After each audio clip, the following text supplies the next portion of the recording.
ይሄ ክፉ ስራ ግን ምንድነው? ይሄ ክፉ ስራ ወይኔ ሮቤል በቃ ክፉ ስራ ከማሰብ አታቁሙም እንዴ? ምንድነው እንደዛ የምታስበው እናንተ? ሰላም ሰላም የዙፋኔ ናርድ ተኸታተልቲ ናይ ኩሉ ዝኾንኩም ከመይ ኣለኹም? ደሕና ዲኹም? ኣነ እግዚኣብሔር ይመስገን ሰላም እየ ፅቡቅ ኣለኹ። ከምዚ ኣነ ሰላም ዘለኹ ሰላም ክትህልወለይ ናይ ኩሉ ግዜ ትምኒተ እዩ። እሺ እምበኣር ጓዕብፅሐና እናበልኩ ካብ ኣምሓርኛ ናብ ትግርኛ ሒዘልኩም ዝመፅእ ድራማ ሎኩና ምዕራፍ 16 እዩ።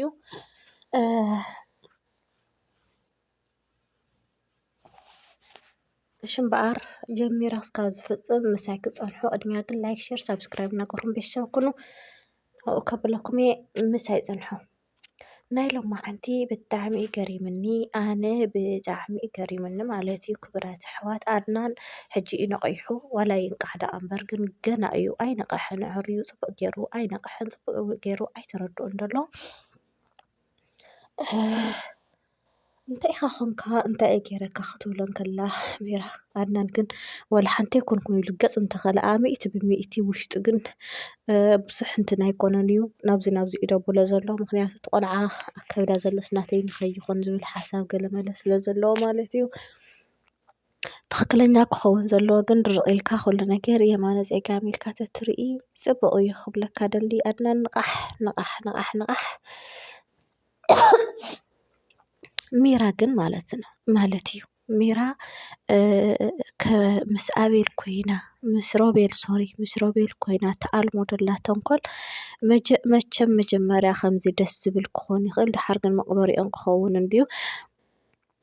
በቃ እንታይ ኢና ንገብሮ ሕጂ መቕታልና እዩ ሕጂ ሙማትና እዩ ሕጂ ምውዳእና እዩ ፖሊስ ክፅውዑ ይኸዱ ኣለዉ እንታይ ተገበርናዮም ይሓይሽ ክትብሎ ብዙሕ ነገር ፅዒራ እሱ ግን በቃ ንሚራ ሎሃና ቅተልያ ንሎሃና እንተቀቲልናያ እቲ ጭንቀትና እቲ ኩሉ ነገር ድብልቕልቕ ኣውፂኣቶ ዘላ ሰላም ክኸውን እዩ። ሕጂ ግን ንስኺ ክትቀትልያ ኖ ኣነ ክቀትላ ኣይክእልን እየ ንስኻ ኢኻ ትቀትላ ኖ ኣነ ንሳራ ምሽ ቀቲለ ንስኺ ከዓነ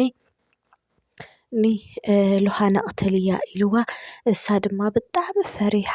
ፈሪሓ ኣምላኽ ሓግዘኒ ፀሎት ግበረለይ ምናምን ኢላ ምስ ክፉእ ግብሪ እግዚኣብሔር ከምዘየለኳ እንተፈለጥና ግን ከዓ ንሕማቅ ክንሰርሕ ድቃስ ንስእን ብዙሓት ኣለና ንሕማቅ ክንሰርሕ እዚ ኣምላኽ ንልምን ኣነ እኮ ግርም እዩ ዝብለኒ ንሕማቅ ክሰርሕ ዶ እግዚኣብሔር ትልምኖ ኢኻ ንሕማቅ ክሰርሕ እኮ እግዚኣብሔር ኣይትልምኖን እግዚኣብሔር ኣብ ሕማቅ ስለዘየለ እንትርፈው ፅቡቅ ብክንደይ ክትዕ ብክንደይ ላዕሊ ታሕቲ እሺ ክቀትላ እየ ንሎሃና ሎሙሸት ኣብ ናይ መጨረሻ መዓልቲ ኺኣ ሎሙሸት ከቃብፀኪ ኢላ እናፈከረት ውዒላ ሎሃናን ሮቤልን ከዓ ሮቤል ብጣዕሚ እዩ ዝፈትወኪ ሎሃና ተኸኾንክ ባህሪ ክትቕይሪ ዘለኻ ገለ ክብላ ከሎ እሳ ድማ ኣተሓሳዊ ደብዳቤ ወረቐት ሳራ ሰዲዳ ኢልካ ዘታለልካኒ ኣይሰደደቶን ናትካ እዩ ትነግረኒ ዲኻ ኣይትነግረንን ኢላ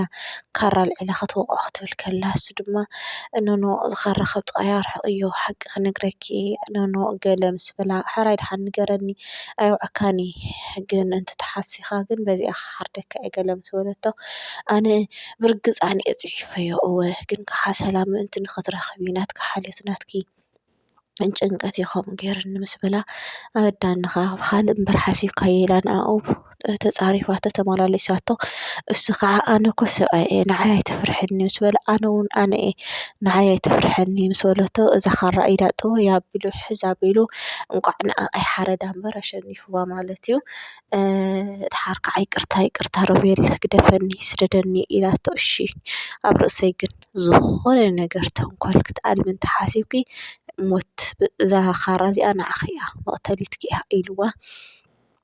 እሺ ኢላቶ ናይ መጨረሻ ንዓይ ክትፈርሕኒ ከም ዘለኪ እመኒ ኢልዋ እሺ ኢላቶ በዚ ገዲፍካ ከይዱ ድሓር ኣድናን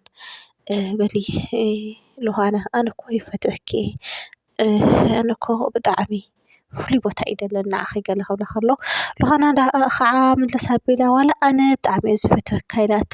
ናይ ክልቲኦም ሓሳብ ተሰማሚዑ ኤንዌይስ ድሓር ናብ ፍቅሪ ክኣትው መስለኒ ንፋስ ንወቃዕ ደገ ንኺገልታት ተባሂሎም ሓራኢሎም ንደገ ክኸዱና እናተሸባሸቡ ሜራ መፂኣ ናበይ ትኸዱ ኣይትኸዱን ከይነገርኩምኒ ንዓይ ቀቲልኩምኩም ትኸዱ ኢላ ሓዊ ረገፅኩን ትብለ ኢላ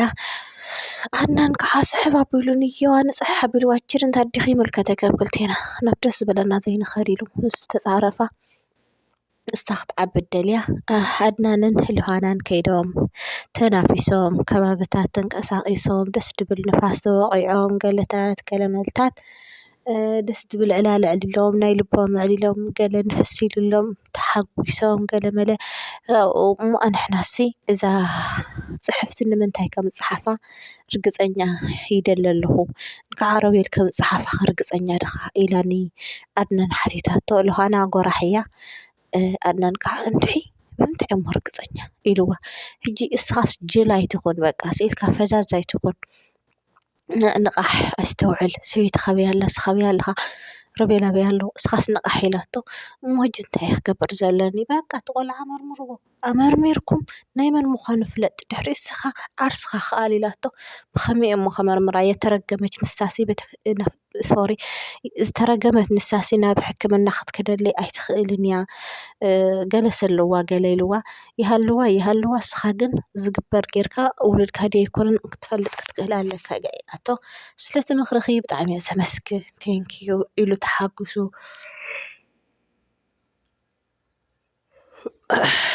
ኣድናን ማለት እዩ ኣብ ማእኸል ፅርግያ ክስዕማ ክብል ከሎ ሰብ እኮ እኒአ በቲ ዋ እስኻ ንእሽተይ ኣይትሓፍርን ዲኻ ንሰብ ገለ ክትብሎ ከላ ለካ ወየሰብ እውን ኣሎ ሶሪ ኣይትሓዝለይ ደይትፍቅሪ ገለ ኢልዋ ኦኬ